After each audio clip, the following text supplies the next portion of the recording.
Hey, it's Science. Welcome to today's class of Divine Public School. Today, our topic is vaccine. आजकल newspapers में, news channels में हम लगातार पढ़ रहे हैं कोरोना की वैक्सीन तैयार हो गई, कोरोना की वैक्सीन कब आएगी, ये वैक्सीन आखिर है क्या? इस चीज को समझने के लिए हमें समझना पड़ेगा पहले इम्यूनिटी को या इम्यून सिस्टम को। हमारी बॉडी के अंदर अलग अलग सिस्टम्स काम करते हैं।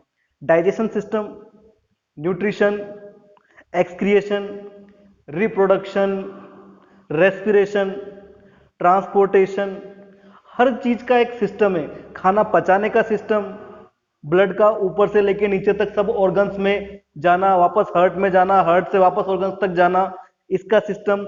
रिप्रोडक्शन सिस्टम, अपन अपने आप को रिप्रोड्यूस कैसे करें, इसके लिए एक सिस्टम है। वेस्ट पॉइजन्स को बाहर निकालने के लिए एक सिस्टम है। इसी तरह से एक सिस्टम और होता है इम्यून सिस्टम। ये होता है हमारी प्रतिरोधकता, प्रतिरोधक क्षमता। इम्यून सिस्टम के अंदर हार्ट, ब्लड, कुछ सेल्स, सर्टेन केमिकल्स, एंजाइम्स, ऐसी 7-8 चीजें मिलकर काम करती है। इसके अंदर सबसे इंपॉर्टेंट रोल प्ले करती है हमारी ब्लड सेल्स, खास तौर से white blood cells.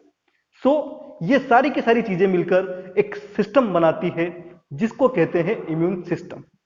Immune system हम समझ चुके हैं, तो अब बात करते हैं इम्यूनिटी की। इम्यूनिटी यानी कि रोगों से लड़ने की ताकत।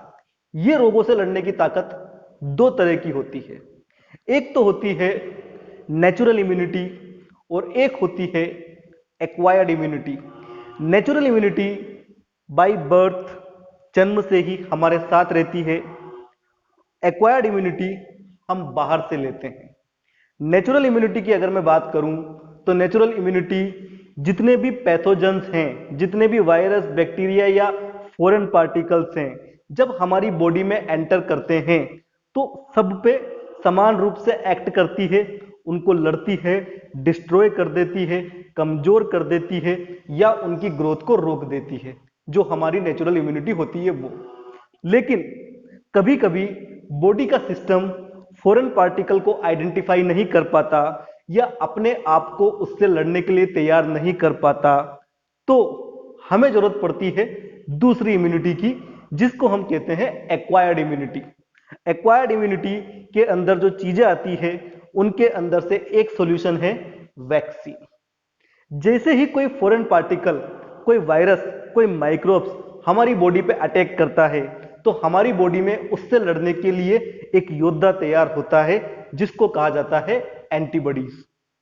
कभी कभी नेचुरल इम्यूनिटीज के द्वारा बने हुए एंटीबॉडीज उस फॉरेन पार्टिकल को नहीं पहचान पाते। अभी जो कोरोना का वायरस है, जब वो हमारी बॉडी के अंदर एंटर होता है, अगर हमारी इम्यूनिटी सही नहीं है, हमारी बॉडी उसको डिटेक्ट नहीं कर पाती, बॉडी के अंदर जो एंटीबॉडीज बने हुए हैं वो उससे लड़ नहीं पाते, तो कोरोना का जो वायरस है हमारी बॉडी में ग्रोथ करने लग जाता है, मल्टीप्लाई हो जाता है, कई गुना तक बढ़ जाता है। तो एक्वायर्ड इम्यूनिटी से जन्म होता है वैक्सीन का। हाउ वैक्सीन वर्क्स, वैक्सीन कैसे काम करता है? इफ डेड और weaken microbes are introduced in a healthy body, अगर कोई डेड या कमजोर माइक्रोब्स हेल्थी बॉडी के अंदर डाला जाए तो बॉडी फाइट करती है और उनको मार देती है बाय प्रोड्यूसिंग सुटेबल एंटीबॉडीज। कोई सा भी फॉरेन पार्टिकल्स हमारी बॉडी में एंटर होता है, वो वायरस हो सकता है, वो बैक्टीरिया हो सकता है, वो फंगी हो सकता है, या हमारी बॉडी को नुकसान पहुंचाने वाला कुछ भी हो सकता है, तो हमारी बॉडी एंटीबॉडीज प्रोड्यूस करती है। The antibody remains in the body and we are protected from disease causing microbes। वो एंटीबॉडी हमारी बॉडी में ही बने रह जाते हैं और हमें प्रोटेक्ट करते हैं हार्मफुल माइक्रोब से। This is how a vaccine work. इस तरह से एक वैक्सीन काम करती है। तो वैक्सीन के अंदर क्या होता है, कुछ कमजोर माइक्रोब्स होते हैं जो बॉडी को इंड्यूस्ड करते हैं पावरफुल एंटीबॉडीज बनाने के लिए। Vaccines are dead or weakened microbes introduced into the body to produce antibodies। तो आप समझ गए होंगे कि वैक्सीन क्या चीज होती है। बॉडी लड़ने के लिए जो इन्वेडर तैयार करती है उसको कहा जाता है एंटीबॉडीज। एंटीबॉडीज जब उस फॉरेन पार्टिकल को, मेहमान को अनचाहे मेहमान को नहीं हरा पाते तो हमें एक्वायर्ड इम्यूनिटी की तरफ जाना पड़ता है, और एक्वायर्ड इम्यूनिटी के अंदर आता है वैक्सीन, टीका।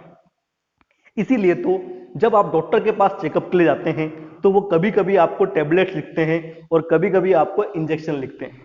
यहाँ एक इंटरेस्टिंग बात यह है, जो पोलियो वैक्सीन है उसको सुई से इंजेक्ट नहीं किया जाता, उसको मुंह में डाला जाता है। कभी सोचा है आपने ऐसा क्यों होता है? विचार कीजिए।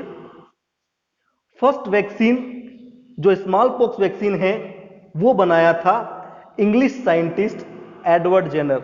इंग्लैंड से थे ये साइंटिस्ट, इनका नाम था एडवर्ड जेनर 1798 में। इसीलिए एडवर्ड जेनर को फादर ऑफ इम्यूनोलॉजी कहा जाता है। ये फादर है इम्यून सिस्टम के, इम्यूनोलॉजी के रिसर्च करी है इन्होंने। Polio, cholera, tuberculosis, small pox, hepatitis, इस तरह की बीमारियां वैक्सीन के थ्रू ही ठीक करी जाती है, वैक्सीन के थ्रू ही एंटीबॉडीज बॉडी में डाले जाते हैं।